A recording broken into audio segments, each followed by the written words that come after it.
This is Ike Ahmed. And I'm Arsham Shaybani. And we want to welcome you to GT, the podcast. We're bringing this to you together with BMC and Glaucoma Today, to offer audible insights into current topics in glaucoma care. Presented by the authors of our latest, most read GT articles. Check it out. Welcome to GT, the podcast. In this episode, Shannan Moore recaps her article, Is There a Link Between Chronic Stress, Autonomic Dysregulation, and Glaucomatous Progression?, which was written with Dr. Garrick Chak and recently featured in Glaucoma Today. This article makes the case that it may be worthwhile to incorporate questions about chronic emotional stressors into encounters with patients with glaucoma. Later, Dr. Mona Kaleem recaps her article, Advances in Eye Drop Aids, which was written with Delcora Huggins and recently featured in GT as well. Eye drop aids can help overcome the challenges associated with eye drop administration. This article reviews 4 available solutions, which offer a range of benefits to patients with diverse needs. First up, we hear from Shannan.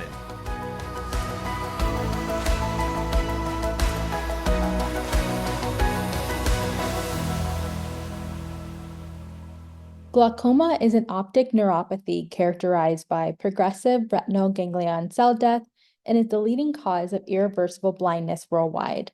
Although the exact causes of the disease have yet to be elucidated, its pathophysiology is currently explained by the mechanical theory and the vascular theory. The mechanical theory contends that elevated intraocular pressure is a modifiable risk factor that leads to compression of the optic nerve fiber bundle, resulting in retinal ganglion cell degeneration. The vascular theory holds that optic nerve damage results from ischemia to the optic nerve head. Attention has also been paid to the role of the autonomic nervous system, specifically dysregulation of the autonomic nervous system and its effect on optic nerve head perfusion. This article considers the role of chronic stress in glaucomatous progression. The autonomic nervous system is composed of the sympathetic nervous system, which stimulates the body's fight or flight response, and the parasympathetic nervous system, which regulates the body's rest and digest activity. In the eye, parasympathetic innervation increases choroidal blood flow and decreases aqueous humor production, whereas sympathetic innervation decreases choroidal blood flow and increases aqueous humor production. When the autonomic nervous system functions improperly, specifically via dysregulation with sympathetic predominance, the sympathetic nervous system may cause overconstriction of the blood vessels supplying the optic nerve head. This compromises nutrition and perfusion, resulting in glaucomatous damage. It has been shown that glaucomatous eyes exhibit blood flow abnormalities in the vessels of the optic nerve head and choroid, evidence supporting the relationship between the vascular theory of glaucoma and autonomic dysregulation. Researchers have sought to link autonomic dysregulation and glaucoma by measuring markers of autonomic response, such as heart rate variability and cold procavation test outcomes. Heart rate variability is an indicator of autonomic dysfunction with sympathetic predominance. Recent studies found that lower heart rate variability in patients with primary open-angle glaucoma or normal tension glaucoma was associated with faster rates of central visual field loss and retinal nerve fiber layer thinning. In another study, patients with normal tension glaucoma had a more pronounced autonomic nervous system activation in response to the cold procavation test than patients with high tension glaucoma. Research detailing the association between autonomic dysfunction and glaucomatous progression raises the question of how patients develop autonomic dysfunction. Glaucoma, specifically primary open-angle glaucoma, has a range of risk factors encompassing non-modifiable and modifiable risk factors. Non-modifiable risk factors include older age, race, a family history of glaucoma, a large cup to disc ratio, thin central cornea thickness, chronic systemic hypertension, and chronic systemic hypotension. For years, intraocular pressure was considered the only modifiable risk factor. An emerging modifiable risk factor may be chronic stress, with stress defined as a state of thwarted homeostasis following exposure to extrinsic or intrinsic adverse forces. Two major pathways are activated when a person is stressed: the hypothalamic pituitary adrenal axis, resulting in increased serum cortisol levels, and the autonomic nervous system. In someone with chronic stress, the sympathetic nervous system continues to be activated without the opposition of the parasympathetic nervous system, and an autonomic nervous system imbalance develops. Both acute and chronic stress can cause intraocular pressure elevation, which is a risk factor for glaucomatous progression. Cortisol increases intraocular pressure by altering the trabecular meshwork morphology and reducing aqueous humor outflow.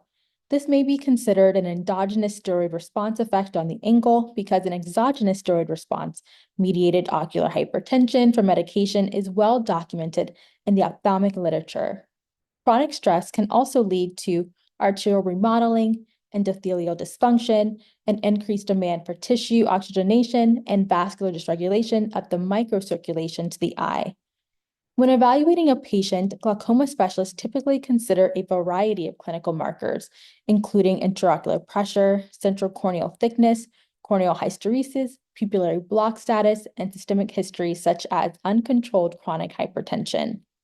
Uncertainty, fear, stress, and anxiety can all activate the autonomic nervous system and hypothalamic pituitary adrenal axis. Physicians as a whole have become more attuned to the notion that patients can experience long-term stress after exposure to difficult situations such as, but not limited to, grief after the loss of a loved one in a stressful work environment or home situation. A small randomized controlled trial evaluated the effect of slow, deep breathing on patients with open-angle glaucoma. Those in the intervention group used the 365 breathing technique, which involves 3 daily sessions of 6 breath cycles, 5-second inhalation, 5-second exhalation per minute for 5 minutes. Investigators measured the technique's effect on intraocular pressure, autonomic functions, and stress biomarkers. At the 6-week follow-up visit, patients in the intervention group exhibited a significant decrease in serum cortisol and intraocular pressure and an increase in parasympathetic reactivity compared with the control group. In autonomic dysfunction, there is a blunting of the parasympathetic nervous system. This study demonstrated that slow, deep breathing over an extended period could improve parasympathetic reactivity and thus autonomic nervous system homeostasis to improve stress and intraocular pressure. It has been suggested that deep breathing lowers intraocular pressure by decreasing serum cortisol, which has been shown to reduce intraocular pressure and increasing parasympathetic activity, leading to increased aqueous outflow and decreased intraocular pressure. Given the possibility of elevated intraocular pressure and compromised choroidal blood flow due to autonomic dysregulation or chronic stress, it may be worthwhile to ask patients regularly about chronic emotional stressors and discuss how stress can negatively influence glaucomatous vision loss. It is important to note that chronic stress may not be the reason a patient's glaucoma is progressing. Nonetheless, it is worth considering as a modifiable risk factor if the disease is still progressing despite stable intraocular pressure and secondary optic neuropathies have been ruled out. Moreover, amenable patients who have confirmed experiencing chronic stress may benefit from a suggestion that they meditate with deep breathing. This suggestion, however, should be given within the context of continued screenings, follow-up visits, imaging, perimetry, pharmacotherapy, and if indicated, laser treatment or surgery.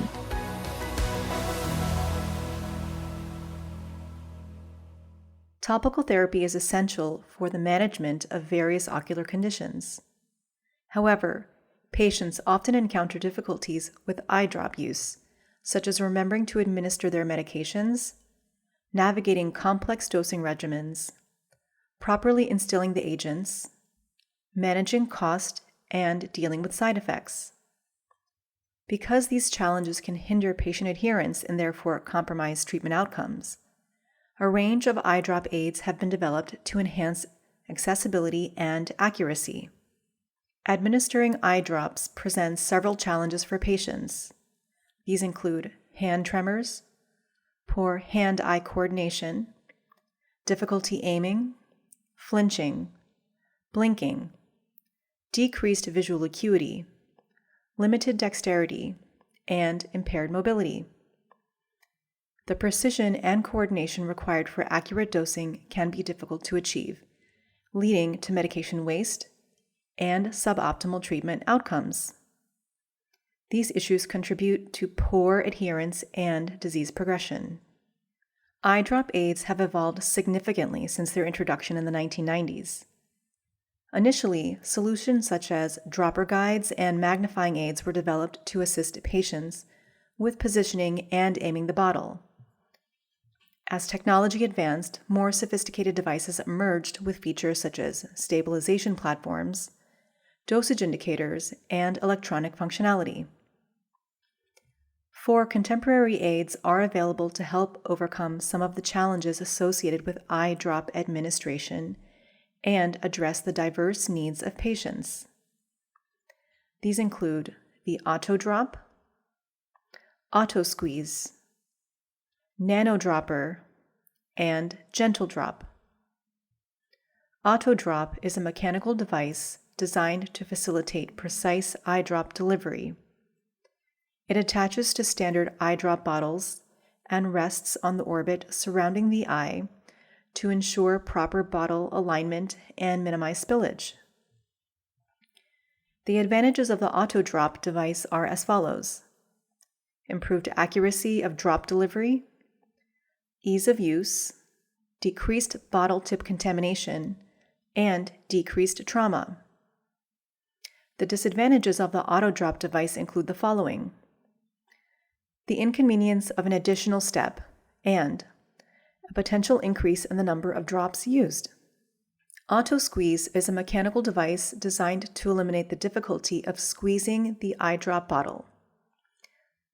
The device has a central holder that attaches to standard eye drop bottles and a wing on either side. Squeezing the wings causes the grooves on the inside of the wing to apply pressure to the eye drop bottle so that one drop is released. The advantages of the Auto Squeeze device are as follows: an ergonomic grip, help in overcoming mobility difficulties, and the potential to be used in combination with the Auto Drop device. The disadvantage of the Auto Squeeze device is the inconvenience of an additional step. Nano Dropper is a portable attachment that reduces the size of each eye drop, allowing more efficient dosing and reducing waste. The device attaches to standard eye drop bottles and dispenses smaller, more precise drops, maximizing the number of doses per bottle. The advantages of the Nano Dropper are as follows: precise dosing, improved adherence, cost efficiency, decreased side effects, decreased waste, and improved accuracy. The disadvantages of the Nano Dropper include the following: a learning curve for using the device, the inconvenience of an additional step, an increased risk of contamination due to an extended bottle lifespan, and varying compatibility with different bottle designs. Gentle Drop is a nose-pivoted drop delivery device.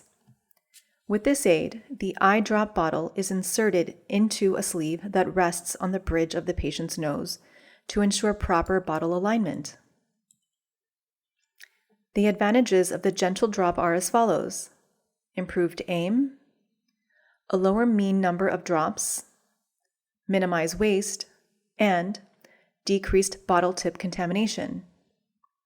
The disadvantages of the Gentle Drop include the following: incompatibility with some eye drop bottles, the inconvenience of an additional step, and an additional layer of complexity for patients with limited dexterity.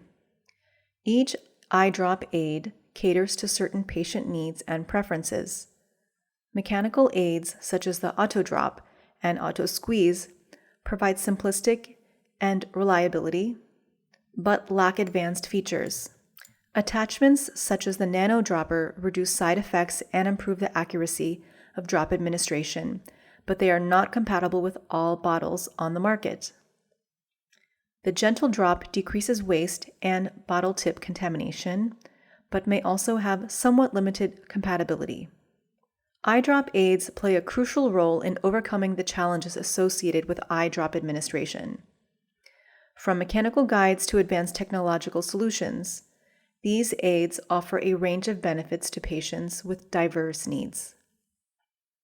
By understanding the strengths and limitations of each aid, healthcare providers can tailor their recommendations to optimize patient adherence and satisfaction, ultimately improving ocular health outcomes.